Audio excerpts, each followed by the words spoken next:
Welcome to the podcast about Lighting Matters. Our unflinching conversations uncover the nuances and complexities which shape the craft of lighting design. We explore the pivotal whys behind a lighting designer's choices and find honest answers to your most challenging lighting questions because lighting matters. Welcome to the Lighting Matters podcast. I am one of your co-hosts, Lisa Reed with Reed Burkett Lighting Design. And I'm your other co-host, Avi Moore with More Lights. And today we are so excited to have Ann Kustner with AKLD Lighting Design. Ann, welcome to the podcast. Thank you. Happy to be here. And we have an amazing sponsor today that we want to thank. That is Lumenpulse. Lumenpulse Lighting, not the group and not any of the other brands, just Lumenpulse.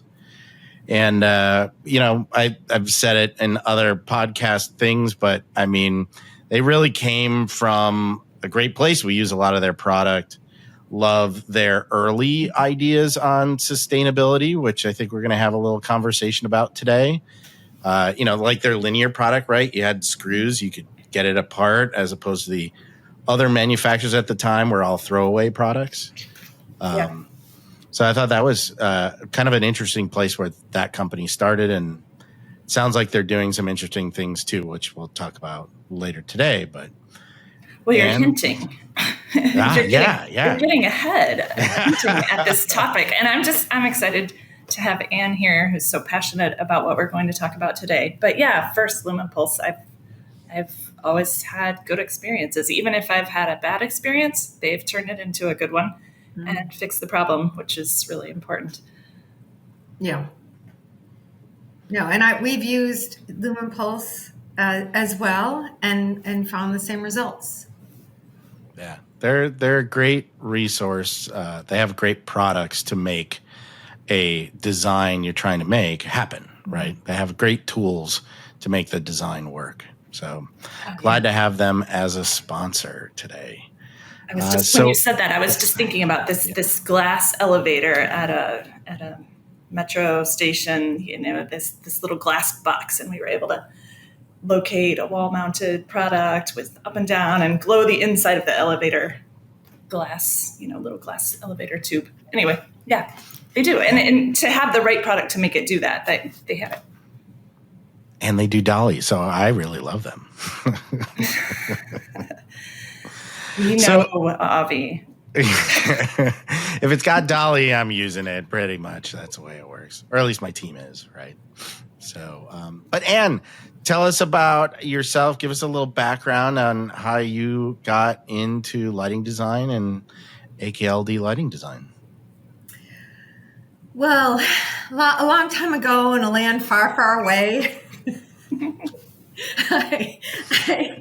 I actually have a fine arts and interior design background, but I started at an engineering firm. And it's actually originally through photography that I got into lighting. But yeah, I learned the design aspect, and then I got the technical aspect when we were still doing hand calculations. And then, have brought me here today. So excited to be here. And, we work on a lot of different types of projects and a lot of different areas. So from coast to coast and beyond, and we deal with hospitality, retail, commercial, high-end residential, luxury stuff. And I'm always jazzed to be working on a new project, even if it's just on sustainability. That's the unique, nugget of the project as opposed to something that's really sexy. Yeah, you do beautiful work. I'm always, award-winning, wonderful work. I'm proud to know you. When I see your projects, I'm like, yeah, she does a good job. I know her. I wanted to pull on a little bit more of your background because I don't think I know that much about this. So you said it doesn't sound like you had educationally you didn't learn to do these hand calcs that you were doing. Did you learn those on the job in your on the job training? Yeah. So Because I started before the internet, which is hard to say, but with this younger, but we at the engineering firm, fortunately, the principal of the electrical department was passionate about lighting, and taught me the formulas on how to calculate the lighting. So, one of the first projects I worked on was relighting the Wisconsin State Capitol.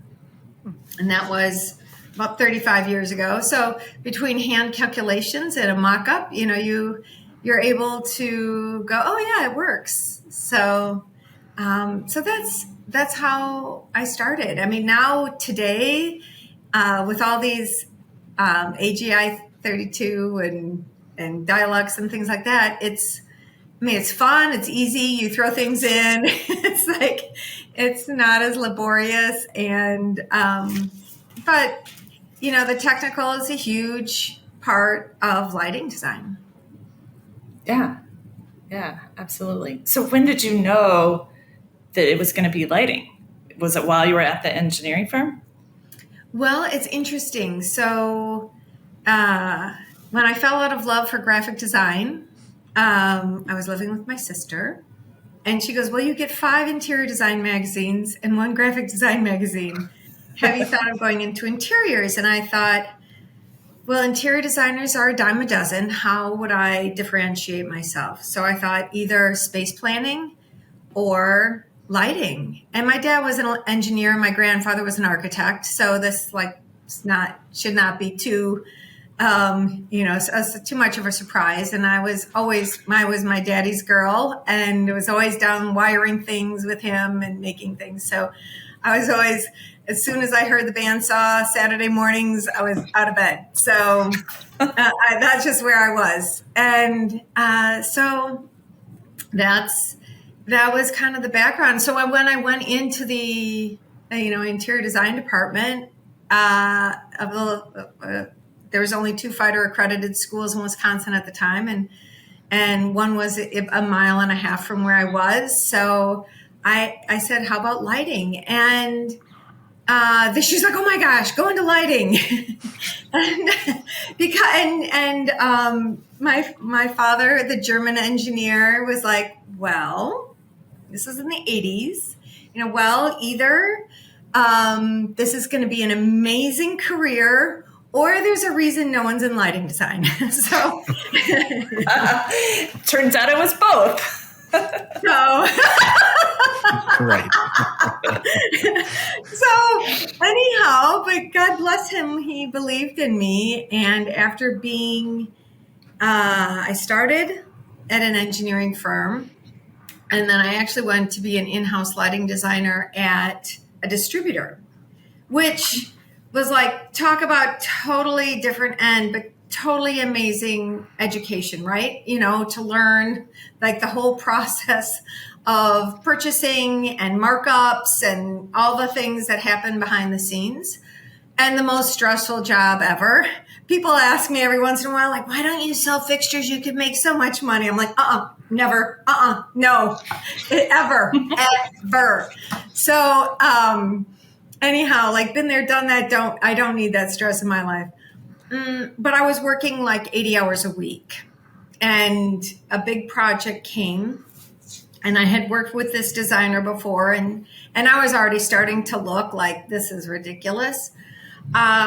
And she said, Anne, I want to be working with you now and in a year from now. And that was the magic sentence. And so I went to my father, who is amazing. And, I'm like, Dad, how can I take on this project? I'm working 80 hours a week. And, and they want to work with me, but I'm burnt out. And he's like, well, why don't you start your own business? Which was the last thing, speaking about not wanting to be on the committee.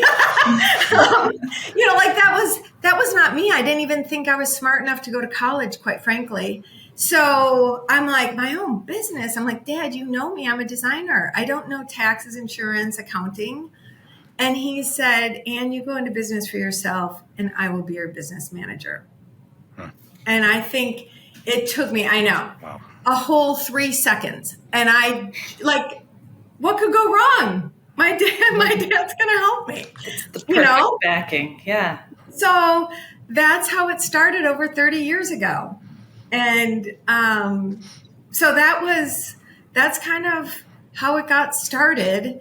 And, with hand drafting, at first, and worked away to CAD. And then by that point, I had a team, and then the team said, don't CAD draft, stay out of our plans. So, so anyhow, you kind of, it just grows. The first 5 years, it was just me. I will tell you another little story. My father used to do 5 and 10 year plans. He worked for Cutler Hammer Eaton Corporation. And he used to do the plans. And so I remember hearing on the news radio, like somebody having a 5-year plan. And I was like, oh my gosh, this is 2 years in. And I was like, a 5-year plan? I don't have a 5-year plan. So I call my dad, no joke, on the box phone from the car. And I said, Dad, I don't have a 5-year plan. And I could just hear the smile on his face. And he's like, okay. He goes, what do you want to be doing in 5 years from now that you're not doing today? And I'm like, thinking really hard. And I'm like, nothing. And he goes, and there's your 5-year plan. So anyhow, but as things went on, and, people came, so we had our first employee after 5 years, our second employee after 10 years, and you kind of go on, and things I never expected to have the team that I have. I always thought I'd be kind of a one-man band, but, life changes and things happen, and, you end up where you end up, and we have like an amazing team that I get to work with on a daily basis that make me very excited and inspire me and are hardworking, and we're all moving in the same direction. So like right now, God is good. Like things are amazing and fun. And that's the bottom line, is like, I just want to have fun. I love that. And that's why I'm here with you guys. Yeah. So yeah.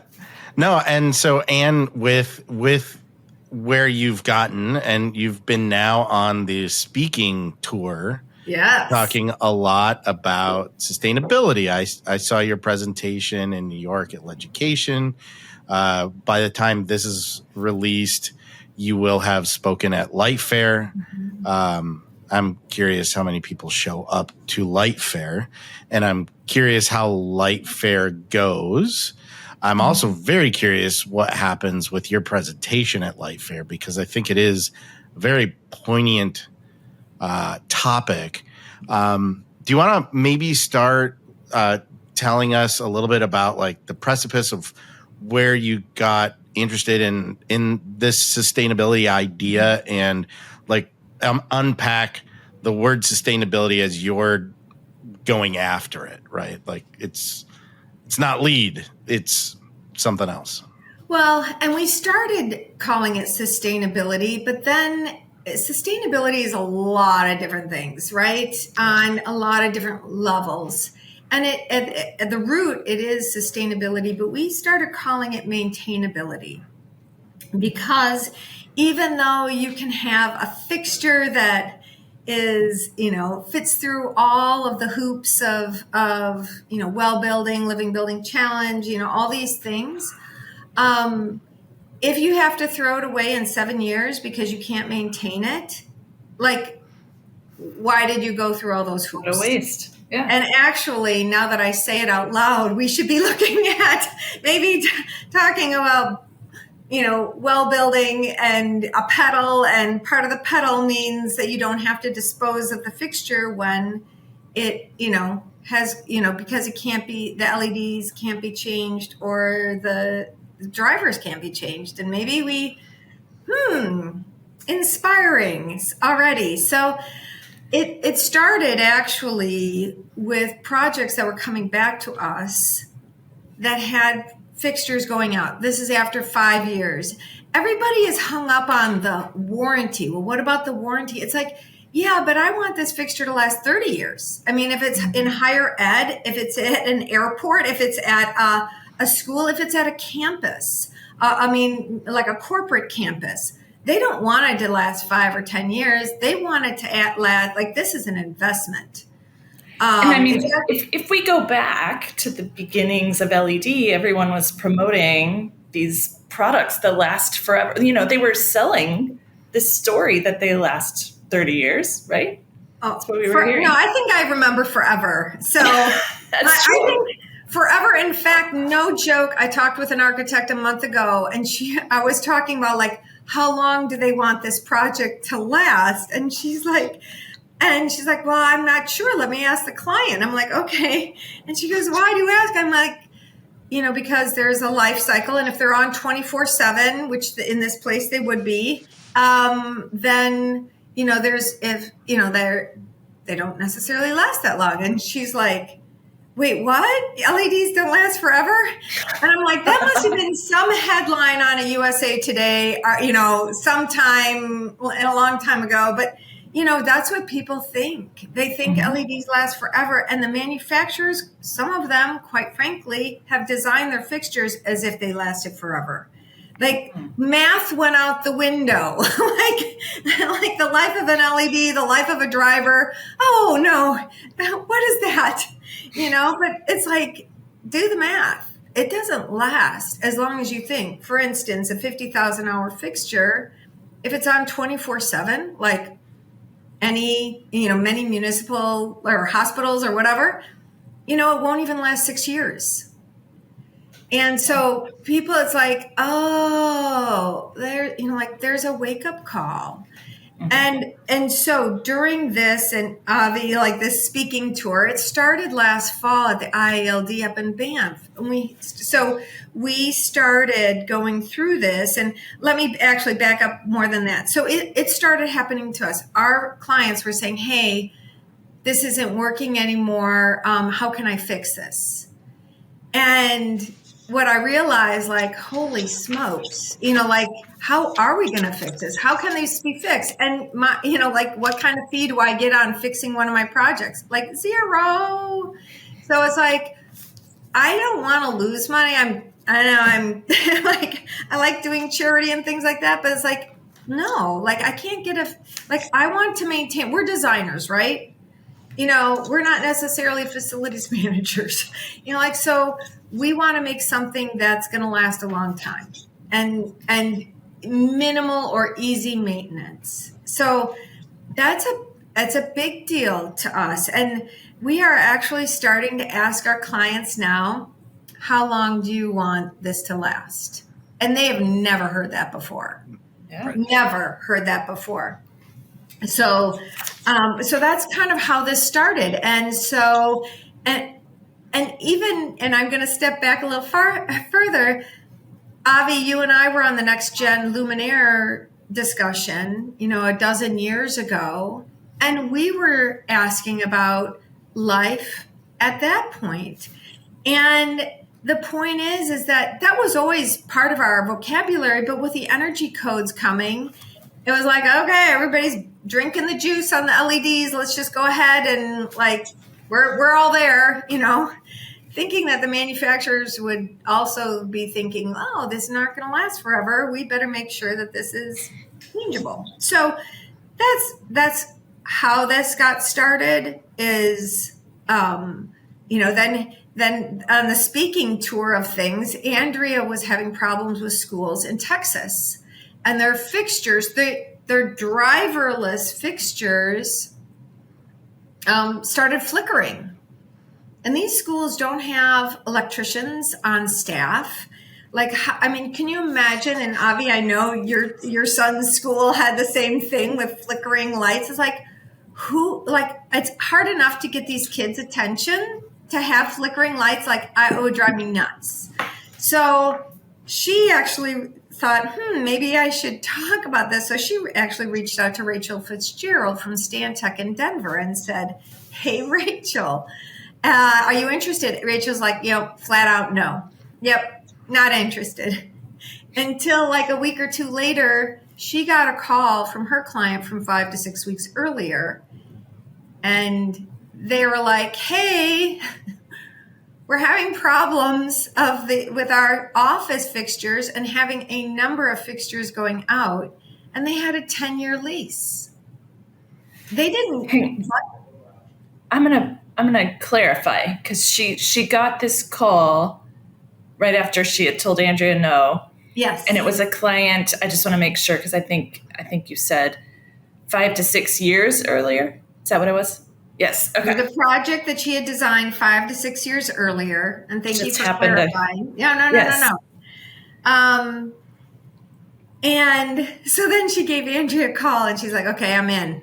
And then Andrea had remembered, just the next gen luminaires and how I must have stood out harping on how is this going to be changed? How is this going to be repaired? How are you going to fix that?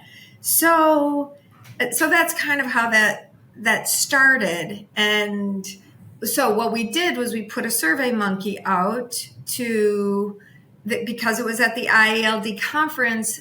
We sent it out to the LIRC members, which are the manufacturers that belong to the LIRC, which is part of the IALD, and put out just a questionnaire, 8 to 10 questions, and just asking them, about a number of these types of questions. Do you make this maintainable?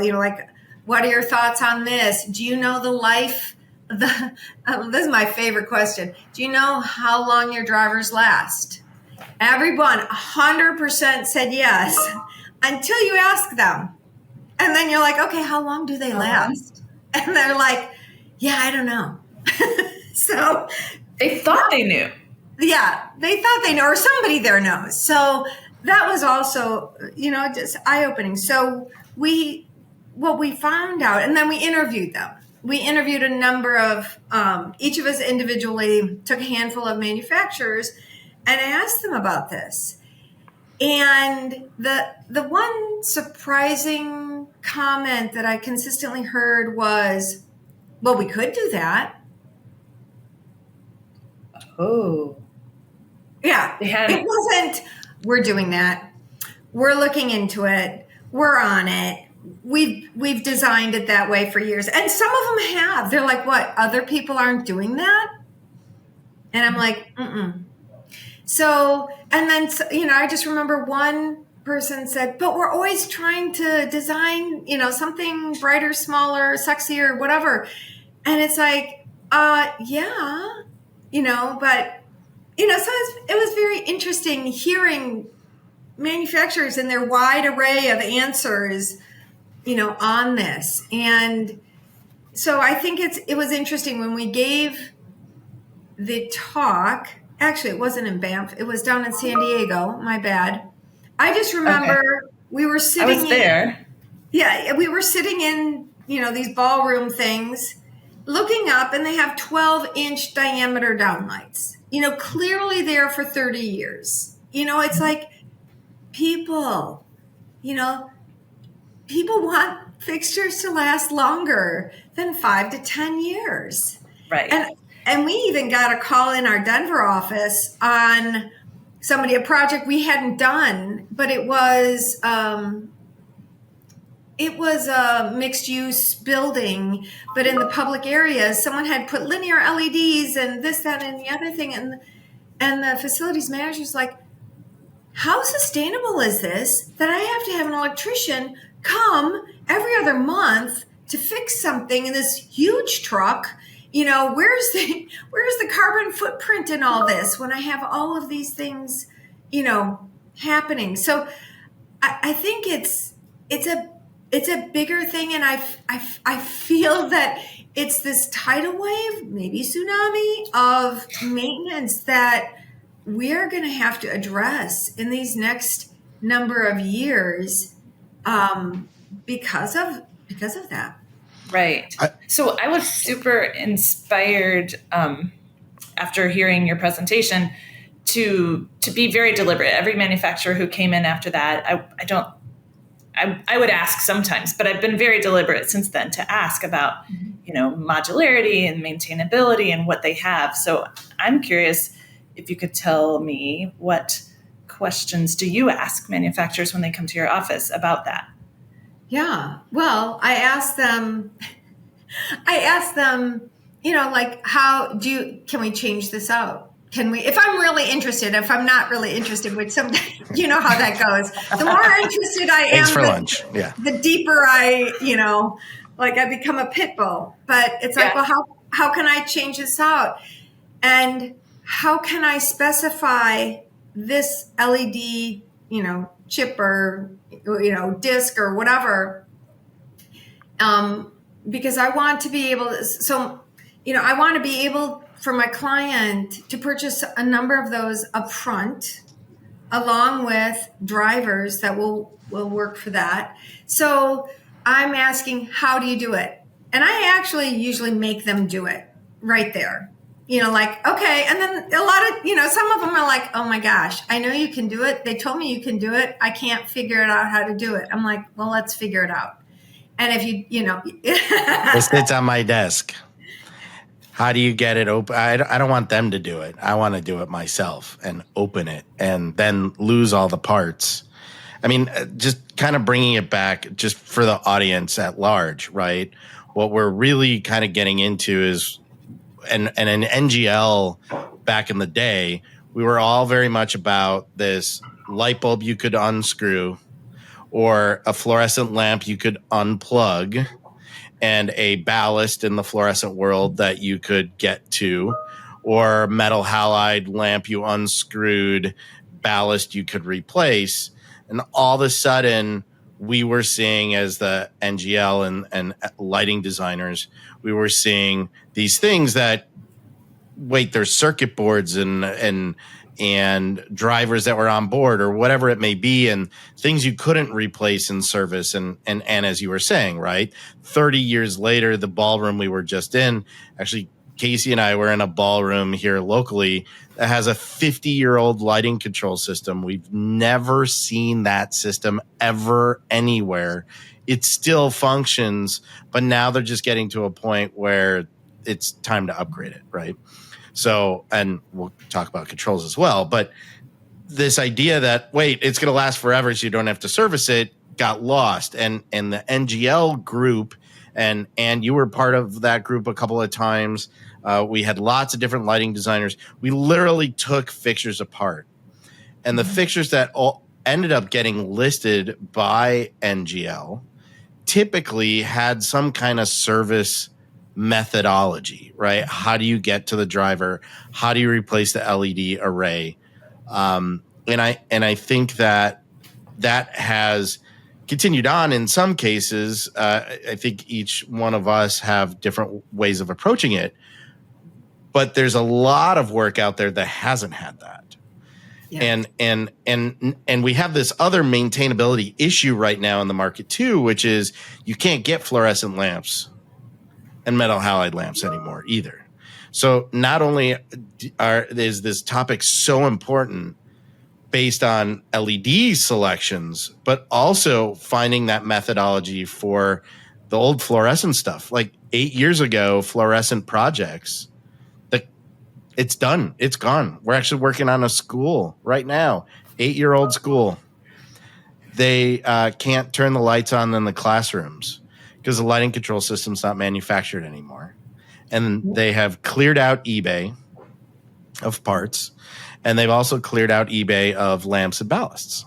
And this is all fluorescent stuff, right? So now you're talking about close to $1 million renovation of an 8-year-old school because you can't get parts. Yeah, that's another thing, Lisa, kind of going back to what you were asking, like we are looking at manufacturers that will be around. Of course, is this 100% of the product? No. But is this 80% of the product? Yes. we want to know, will this downlight manufacturer be around? And will we be able to get parts for it? I mean, on some of our more significant projects, like we're looking at things like that. Now, will there be an LED decorative something that you're like, okay, we're going to have to change that out? Or, I'm not as concerned on some of those things, but some of the workhorse fixtures that we're using on projects, you want to be able to, and this is how we sleep at night, like we want to make sure that these will be maintainable, or at least educate our clients so that they understand, okay, this is the lifespan. This is why, we can't call it attic stock anymore. I think we need to come up with a new name, because attic stock, like when things get VE'd, like, we'll take the attic stock off. It's like, you can't afford to do that anymore, because that might not be able to be made ever again. So like you need it. And I think that's one of the other things that's a conundrum is, making sure we have a part number for those pieces and a part number for the drivers. And I would love a driver manufacturer to come out with a 10,000 or 100,000 hour driver. I would pay more for it. I could hold a spec. I think that's just it. If we could hold specs, if we have maintainability, if we can tell the client, you will be able to maintain this for 20 years and beyond. If you have this manufacturer, then people are like, oh, that makes sense. And of course it depends on the project. If it's retail, forget about it. If it's hospitality, forget about it. Like, we really don't care about that necessarily. Maybe in the hallways, yes, because they'll keep that little longer than the room refresh or something. But it really depends on the project, but these are really important things that manufacturers really need to realize, that we could hold their spec if they did things like this. We could say, like, nope, this is it, one name spec. Well, and I think it's also important to bring it back to lighting designers, right? And lighting matters, which is the fact that we are thinking of these things and questioning these things and asking these questions. I think, Lisa, you were asking Ann this. I know for More Lights, we have a written document that is all the requirements of a particular product that we require in writing as a downloadable PDF before we will look at the product. And line number 3 or 4 in it is the maintenance manual with part numbers for each of the parts. And that includes screws, that includes LED boards, wiring harnesses, drivers, and also the methodology required to maintain that. Because, 3 different downlights from our Lumenpulse friends, who are sponsors today, each one might have a slightly different methodology on how to maintain it. But we want to know what that is if you want to show us the new fancy thing. And we won't even look at a product in our office without this information. Yeah, that sounds great. I was smiling because I was trying to remember how many guests I've heard say, we want to specify brands that we know will be around in 10, 20, 50 years. And I was just thinking, yes, that's the difference that a lighting designer is going to make. We're going to be cautious about who we put on your project. Well, and I tell my clients too, I usually pick up my cell phone and I say, you know what, these LEDs, they're electronics. They're like a computer. And, they're only going to last, like so long. And today we're putting in the best computer. You need a computer today. Next year it's going to be even better. But today you need that computer. You're buying that computer. But that there is some sort of life to it. So we do, we can't be miracle workers per se. But at the same time, we can go in there very thoughtfully and really try to be a team member and understand, for the facilities or whoever is maintaining it, we want to be your partner with that. And maybe it's vanity. Maybe we just want our designs to last longer and prettier. But, I think it's kind of a win-win situation. But The one thing that I thought was very interesting that I wouldn't have thought, because we've talked about LEDs and drivers, but the lensing. I was in an airport recently, coming off the plane. So in an area that not like, not everybody sees, is not like high traffic area, but I looked up, I could not believe how many lenses were off of these fixtures. And that's one of the things that I've heard from manufacturers as well, is that, okay, yeah, we have attic stock for like on our most popular lensing, for maybe 10 years. But if you want a 20, 30, 50 year solution, like lensing is another thing that a lot of people have and say, oh, we should backstock that, so those are other things. I'm going to interject a story here that just came to me a couple weeks ago. We're working on a seminary up in Wisconsin. It's a 165-year-old seminary, but the building we're working on is 160 years old. And so I asked them, how long do you want this like remodel to go? And they're like, 60, 65 years. I was like, okay. And I said, you realize that the product is going to be more expensive that we put in so that it will be able to be made, it's a robust. And they're like, yes, we understand. I get that for a seminary. Fast forward, there's a Silicon Valley manufacturer, they are a manufacturer, but a business that we all know of. And I was talking to one of the designers from a manufacturer. They had designed over 50 miles of LEDs for that manufacturer 10 years ago. And now 10 years later, they are replacing, they're taking the product and replacing it. And he's saying, we originally taped the LEDs onto the heatsink. And now we are mechanically fastening them because we know the next time around, it's going to be a lot easier if we have a mechanical connection. And I said, how did they say how long that they plan to use this building? And he said 60 years. No joke. So we have somebody making something like this that's kind of disposable after 6 or 7 years, wanting their building, even though they're super, super duper techie, to last 60 years. So they own the building. So I thought that was very interesting. I expected it from a seminary. I did not expect it from a Silicon Valley manufacturer. So these are things that, we need to think about for our clients and say, okay, because then we can say, yeah, we need a more expensive fixture that's going to last longer. And they get it. But I think, again, holding a spec, because I know that's what manufacturers want to hear. Like, how can I hold a spec? How can I stay on it? But I think one of the things is that I say in the talk that you've heard, like, I want it to be maintainable. I would love, like, instead of IP65 sticker, they also have like a little round one that says with an M on it that's maintainable. Like, this is a fixture that we support. You can change. We will have this stock, or we can at least give you the part numbers for this LED and, for the future. Are you starting this rating system? Right. Sorry, it sounds like a great IES recommended practice. Captive screws and, level of serviceability.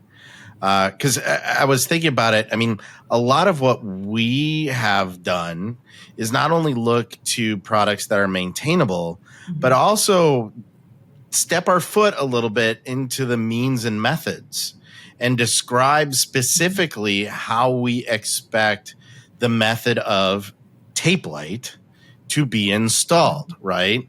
A solder point connection with a service loop so that solder wire can get cut off or whatever, because we don't see a way of using a 1/2 inch by 1/2 inch tape extrusion in a cabinet some other way, right? Like at least it's got a solder connection you could get to with a remote driver, but we are detailing that installation methodology. We're not asking the tape light manufacturer to do that.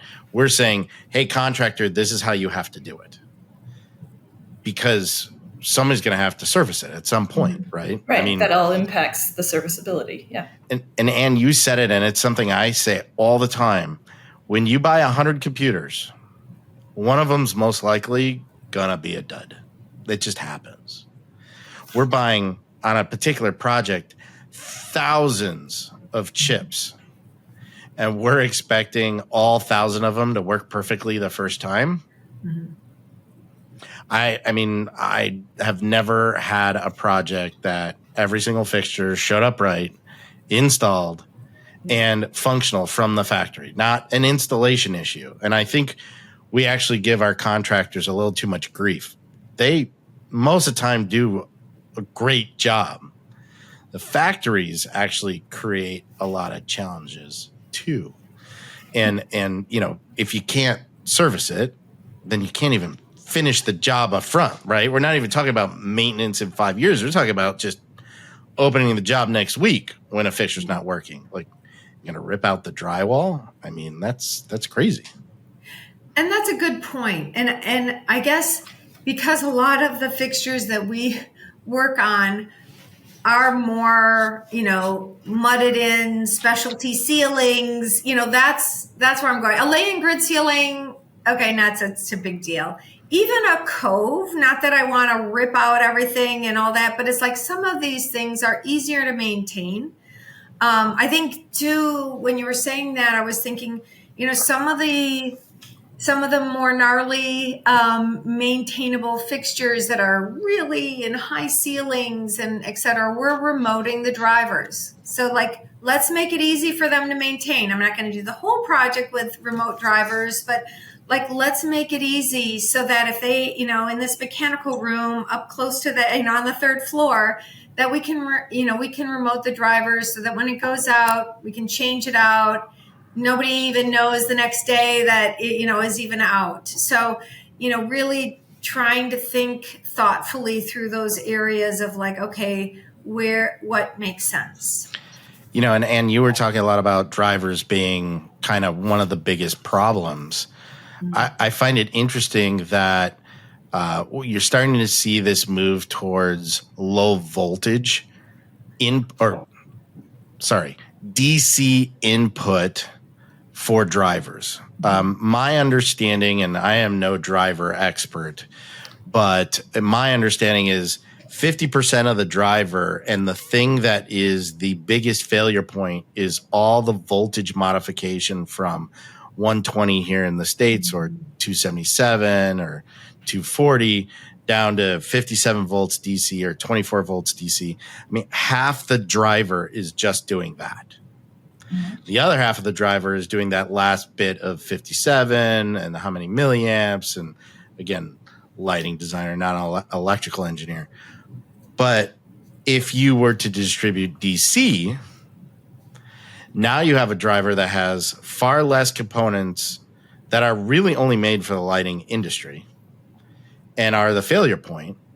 And now you are just doing small DC modification. And my understanding is those drivers, you are starting to see the manufacturers say 10, 20, 30 years because it's a microprocessor. After that, I mean, you're dealing with tiny little voltages. And I wonder if starting to think about that. And again, this isn't PoE. I'm not talking about PoE. Yeah. I'm talking about DC input. That's a future, right? That's a potential option, but it still doesn't affect the maintainability. You still got to get to the driver. You still got to be able to pull it out of the ceiling. Yeah, but I love the people like thinking outside the box like that. And how could maybe there's a hybrid of something that lasts for more than 50,000 hours? And I think, you know, just like, you know, necessity is the mother of invention. We need this. Like, you could corner the market if you could find something that was 100,000. I would pay for and my client would pay for 100, a driver that would last twice as long. And I could, we have on our, what kind of driver, dimming to 5%, 1%, 0.1%, like, I want something that's like, this one lasts 50,000 hours. This one lasts 100,000 hours. Like, I would do 100,000 hours all day long. So I just go back to my favorite years of halogen. When, GE made their constant color 6,000 hours, all day long. They last longer than LEDs, if they're on a lighting control system, so I would really think that we need people to start asking the driver manufacturers, kind of roll your sleeves up and give us something better.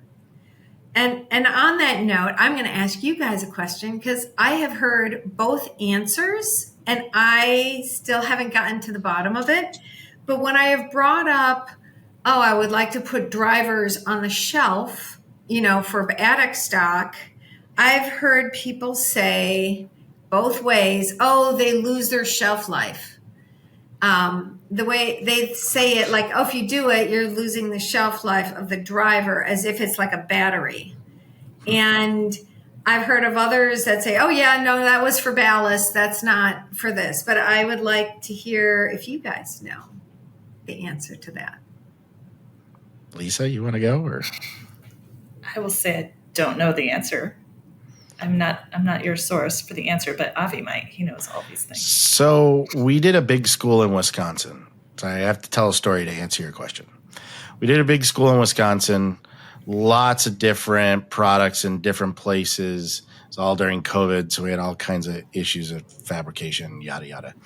And I had one of my team members reach out to all the manufacturers and get a list of drivers on the job. Mm-hmm. Like, I want to know what every fixture type, I want the full driver model number. And what we discovered in the process is that of the maybe 30, 40 different 40 different fixture types on the job, there were 7 drivers in all of those different fixtures. But every single one was programmed differently. Yeah. And then I did some more digging, asking the driver manufacturer, hey, so can we just buy these drivers and teach the client how to program them so that when a driver goes out, they could program it specifically for that location? They said no. And there's 2 issues to that. Number one, if they program it wrong, they'll fry the LEDs. And then who's responsible? Number 2, are they going to remember how to do it? It is just not something that we're willing to do. We are willing to have a local distributor set up and teach them and blah, blah, blah. And then the other piece that came from that job was, but how does a customer actually know how to get back into that light fixture to get to that driver, to know what driver it is? So to get to your question, we've actually moved beyond that and said, no parts and pieces on the shelf, fixtures, spare fixtures. And the idea behind it is honestly came from me trying to replace some drivers in my own trimless downlights in my house. I have no idea how to get into it. And so I know smart enough, I'm going to go online and I'm going to try and figure out what the part number is. I don't even know what the part numbers of the downlights that are in my house. And then I'm going to try and find the manual, and then I'm going to kind of read the manual, which, by the way, no manual ever on any light fixture, let alone like how to build anything you get from IKEA, is perfect, right? And I'm going to do all that. No, I want a spare fixture that I can literally put on the bench upside down, a downlight, and I can break it getting to the driver, but I know how to pull it apart. I have all the spare parts. And now what I could do is, the driver's bad? Okay, I could take the driver out of the old fixture. I can put it in the one in my ceiling, throw that broken driver back into that downlight, put it back in the box and send it to the factory to say, hey, I need a new fixture because your one's broken within that 5-year warranty or even longer, right? And it goes to your lens. Well, the lens is in that fixture because it's a spare. LED array, it's there. Wiring harness, I lose a thumb screw, I lose a nut. I have a total complete thing. And so the answer to your question, I have no idea, but we've moved to this point of having a total spare because then it'll work. Then the LED will work and all that. And the other thing I'll throw out there too is we know, our audience may not, LEDs fade over time. So the other reason that I am obsessed with dolly controls is that I can tweak that one fixture specifically in a space that's 5 years old. I can go into that driver via the dolly protocol and say your max is now 95, which happens to be 100% to everybody else. But now it will dim and look like everything else. I know the LEDs are aligned, binning. I know the driver is dimming this. I know everything about that. So that's what we've done. And in 10-year-old restaurant in Chicago, still I think we've changed 4 LED arrays and 4 drivers in a New York-based previous sponsor of the podcast's product. But we haven't changed anything else, and it still functions. And that's the key, right? That's a key to specification and the key to like looking at that product and having the parts. It's not an answer to your driver question, but I think it's an answer to what do we tell a customer what to put on their shelves? Spare fixtures. Right. And we require the spare fixture quantities as part of submittal, and will reject submittals outright without a full quantity list of spares in the submittal. So many questions. So what was that, Lisa? I said I have so many questions. So, well, I would say, like, okay, so let's say you have 300 fixtures or 1,000 fixtures, whatever it is. Like, are you putting a percentage of like, okay, you should have 3% spare? Yeah, so that is the ultimate challenge. And what we are really trying to force is a conversation with the maintenance departments. I think all 3 of us are involved in large airport projects, and getting to those individuals is like pulling teeth, but they are the most important people in that conversation. On the school, we had the maintenance gentleman, and he said, look, I don't have a lot of room. So let's go line by line and let's look at how big the boxes are. I mean, literally having conversations with Lumenpulse and other manufacturers saying, how big is your box?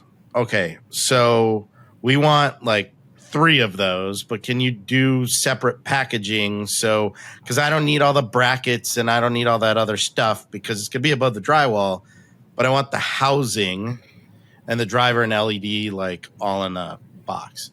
So it really depends. And you are also saying the challenge becomes linear fixtures that are like 80 feet long.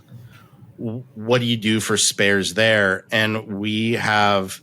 It really depends on the manufacturer and how they are manufacturing the product, on whether it's 4-foot systems, 8-foot systems, 2-foot systems, how long the lensing is. But we want a system that is most common, that you have the lens, the LED, the driver, everything associated, so you can part that thing in the box to what's in the space. So earlier, Anne said, and it sounds like you've got, certainly when you get facilities folks involved, they're going to be interested in spares and maintenance and maintainability. You bump up against the 2 different buckets, right? The new project bucket and then the maintenance bucket, and it's not always the same group of people. But to Anne's comment earlier about getting spare anything on a job, it gets VE'd out. Do you have a way that you get around that with your very strict spare fixture requirements? It's part of our budgeting from top to bottom. So when we're budgeting a job, we have it included. And I mean, I've had conversations with both of you. Like we don't experience VE like a lot of people because of our methodology on pricing and budgeting and such. And so it's just part of the job. The factories that we work with know they have to include it. The rep agencies we work with know we're going to have to include it. And if they don't, then they're going to end up eating it.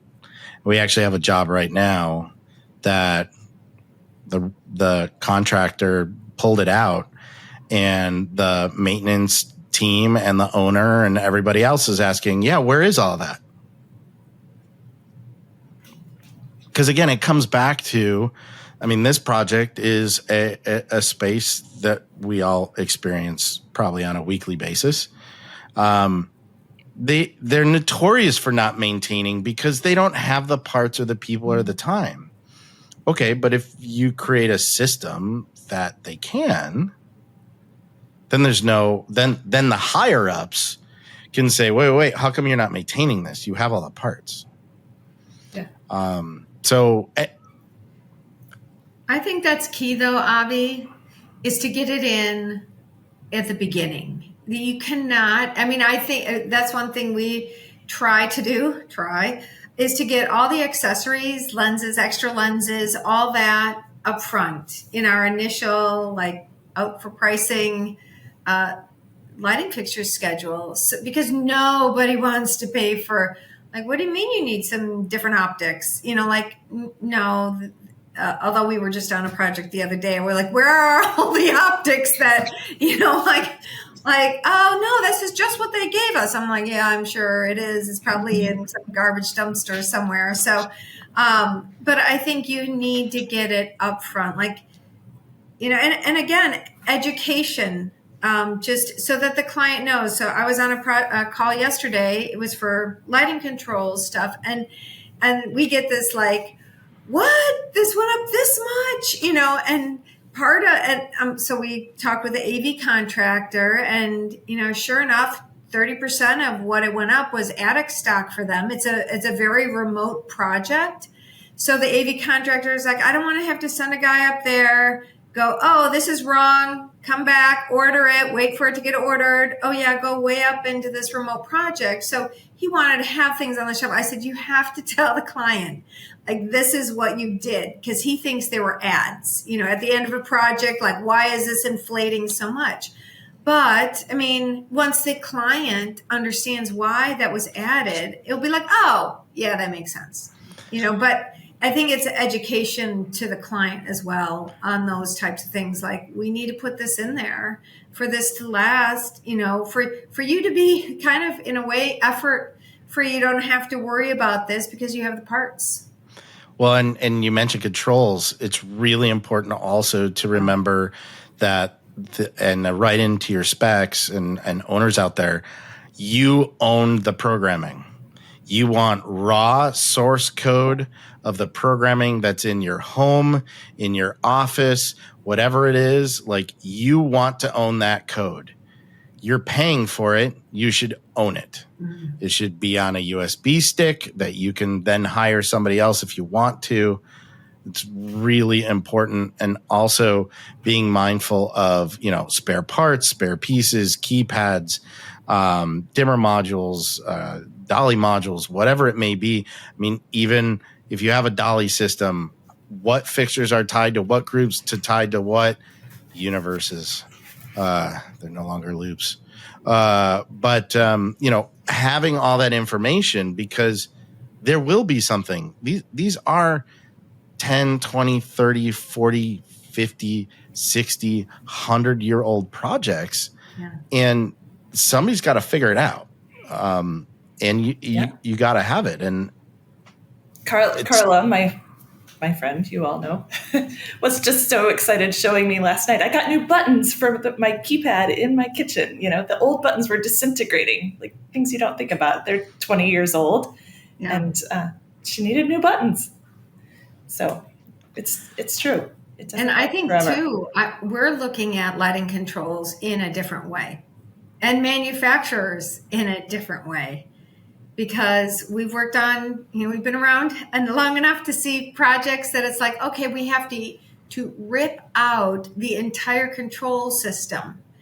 And I'm like, no, I don't think you need to spend another 6 figures, to do that. Like, how logical is that? When you go into one of the old buildings and you still can flip on a switch, who's that okay by? So we are looking at lighting control manufacturers that can, make what they have work, that in simple pieces and parts are making it backwards compatible, future thinking, but backwards compatible. And it's like, life is too short to have to throw this away. And again, where's the sustainability in that? Right. Where is it? Like, everybody's so worried about being green and saving electricity, and I'm all there. But if you have to throw this stuff away in a landfill, some of this stuff you can recycle, granted, but some of this you just can't.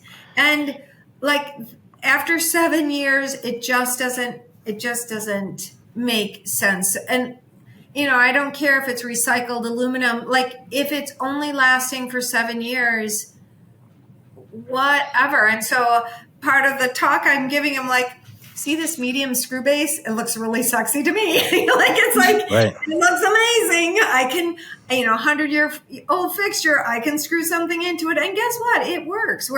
For the seminary, we're doing an amazing chapel. We're just refurbishing it. And I asked the custom fixture manufacturer, I'm like, okay, so what are you doing in your fixtures? We've got this to make this last. They're like, oh yeah, screw base, okay. Because they know in 50 years, they'll still be able to get a candelabra-based bulb.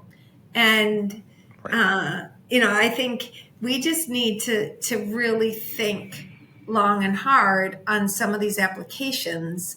I get the dimmability is not as deep. I get all the things and they don't last as long. I get all those things. But at the same time, if you can't relamp something, does it really matter? So, yeah, you were talking about, I completely agree with you. You mentioned about controls too, and I want to throw this nugget out there too, is remember that if you have a system that's connected to the cloud, and then the manufacturer, as one of the big lighting control manufacturers last week, got bought by somebody else, and then they shut down the servers. And this is a lighting control system that all the tech companies went after. They were super excited about this. They have now been bought by another company, and they have shut down all the old cloud servers. So all those old tech companies. No, this happened. This happened last week. Big university in my city used that system. Yes. Yep. I always, for those of you who know me, I don't want to speak names, but I always called it the security system that was calling itself a lighting control system. Ouch. But I mean, that happens. And there's other big name manufacturers that are cloud-based controls, because that's how they're going to give you the sustainability. That's their sales pitch. But if they decide to go another route like they have for the last 40 years of their manufacturing, they're going to just shut down the cloud and make you forge on again. So, this maintainability is a very deep and complicated conversation to have on your project, particularly based on the design you are going after, right? Tape light, downlights, linear fixture, suspended or recessed, or whatever it may be. Mm-hmm. And you need to have a lighting designer, a professional who's not tied financially to the selections that are being made, right, to guide you as an owner, as a customer, as an owner's rep even electrician, and I find it amazing that the electricians aren't obsessing about this more, but they're not, because they're done after a year, right? They wipe their hands of their. But they get a maintenance call. I mean, This is their bread and butter.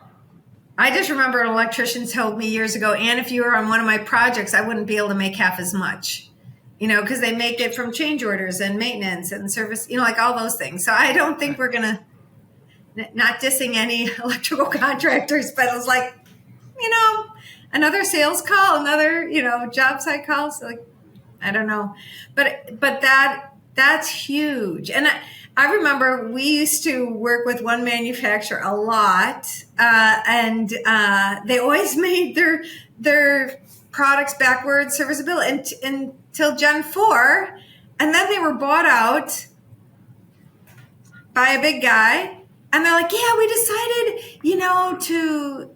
to streamline and optimize and blah blah blah blah blah, and they discontinued that. I'm like, I was your biggest salesperson. And saying, oh, they always make it backwards compatible until they don't. To your point, Avi, until they don't. Until they don't. And so it's really, I can't believe that lighting controls. And that's why I want to have the fixtures on the shelf. That's why we kind of just went to this, just put it on the shelf. And when you run out of it, you run out of it. And then you kind of know it's coming, and you're going to have to deal with it, right? I honestly, the school district I'm starting to work with, and some of these other spaces, the hotel I was mentioning earlier, they know that in 2 years they're out of their AUDEC stock, and so they have to start thinking about it, right? If you're leaning on the market to go buy light bulbs, and you haven't needed them in a while, and then you're going to go buy them today and you can't find them, that's a little bit more difficult. Even to the point, and I am not knocking the replacement light bulb and what you were talking about, having the medium bay socket like 100% all day long. Mm-hmm. The biggest challenge we've had is getting called back in because manufacturer X changed their part numbers. They don't make that one anymore. It's 2 years later. Wait, which one are we supposed to use now? Okay, so now you got to go through the whole gamut of all the different manufacturers. The light bulbs are changing constantly. I'm even calling them light bulbs. The lamps are changing constantly. And so having to retest again, right? Like, great, you have a socket that you can replace. Woohoo! But now figuring out the next thing to put in that socket 2 years later or 3 years later is still this conversation of. That is really true. And when each time we get a hotel, it's like, okay, like, let's order a fresh batch of these. And we've gotten like 2,400K in from like same manufacturer, 3 different bulbs, all 24K. And they all totally different.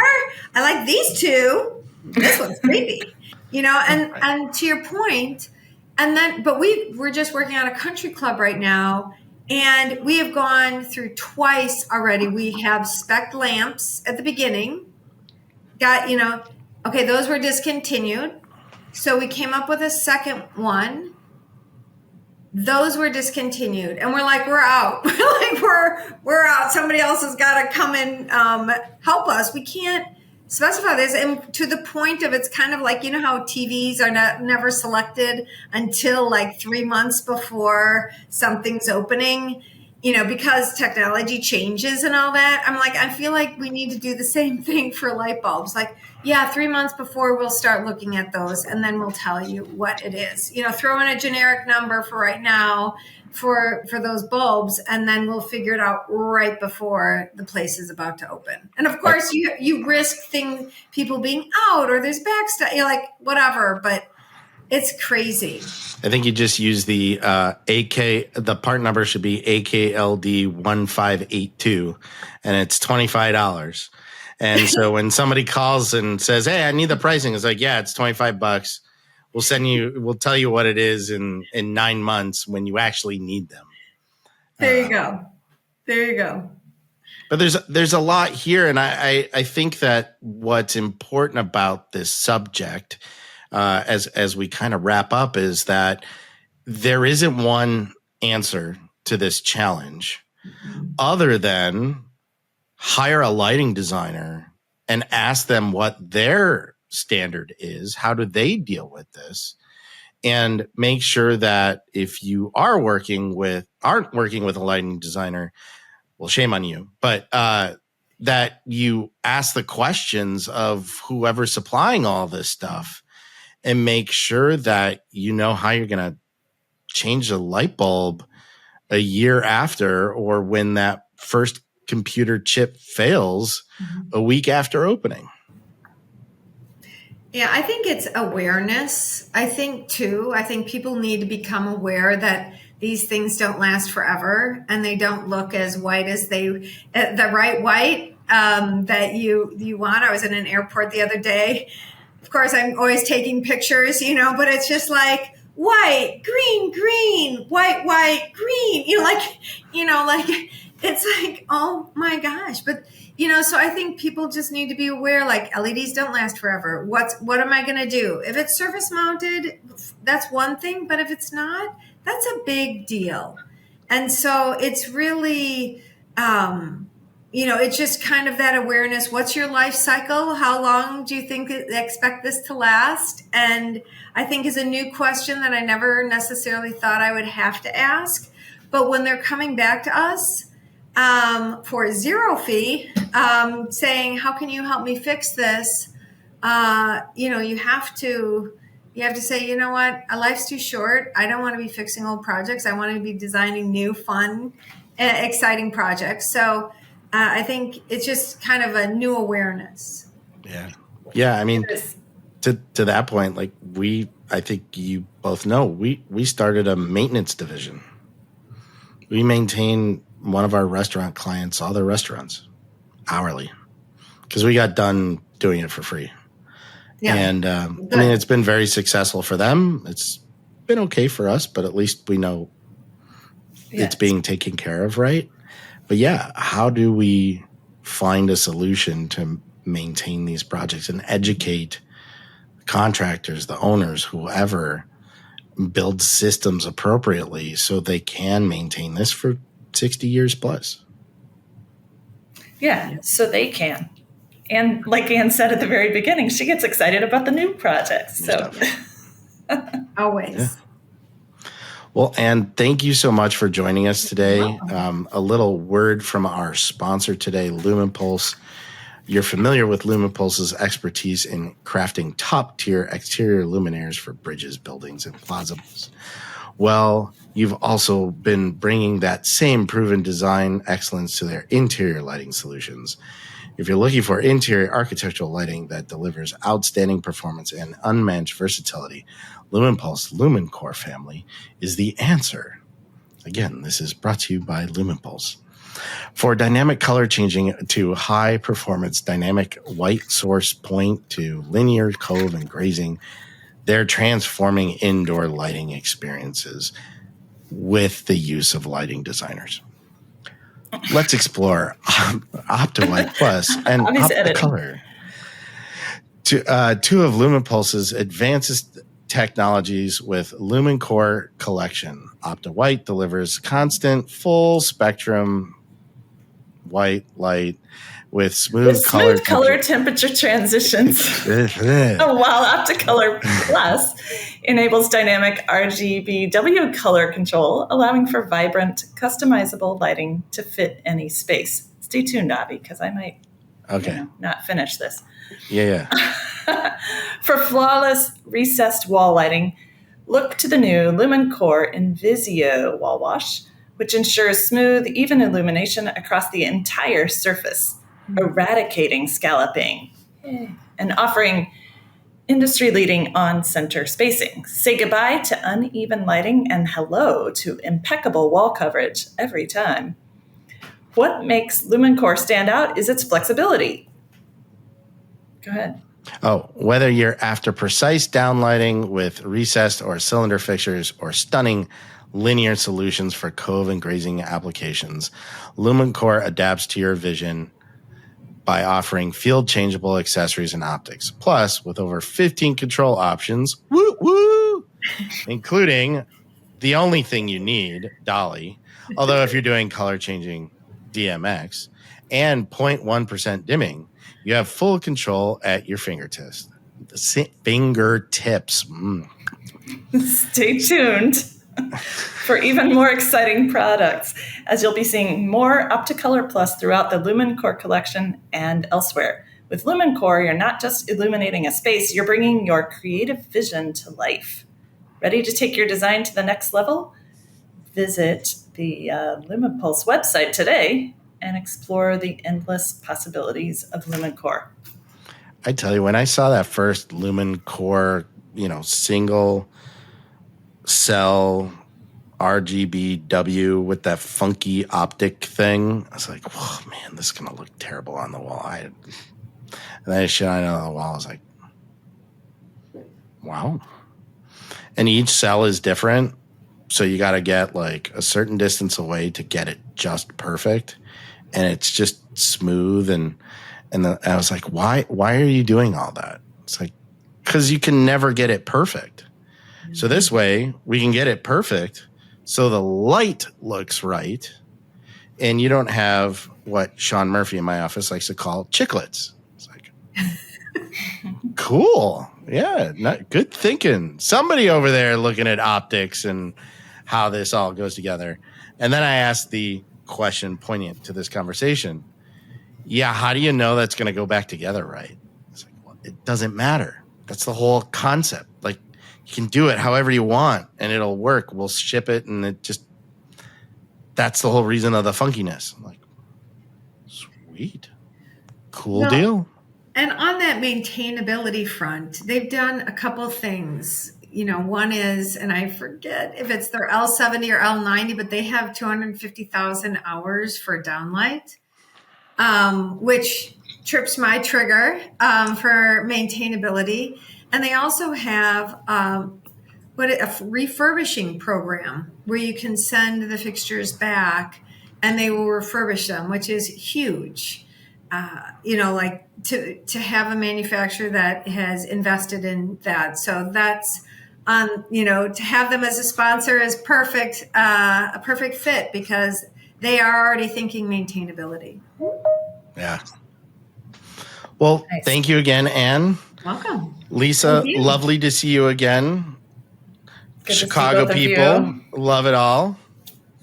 And this will be thank you. Oh, sorry. Go ahead, Lisa. Oh, I am in Chicago today, so we should have been in the same room.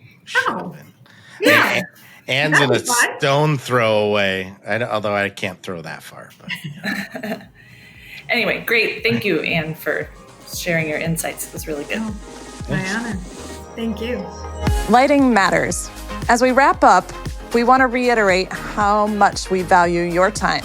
And we hope you found it as much fun to listen to as we had creating it. Remember to like it and share this content with your friends and colleagues. The opinions expressed are those of the participants and do not necessarily reflect the official positions of the sponsors. Our content has general application, but we recommend obtaining personalized guidance from a professional AKLD lighting designer, such as RBLD or More Lights, for your next endeavor.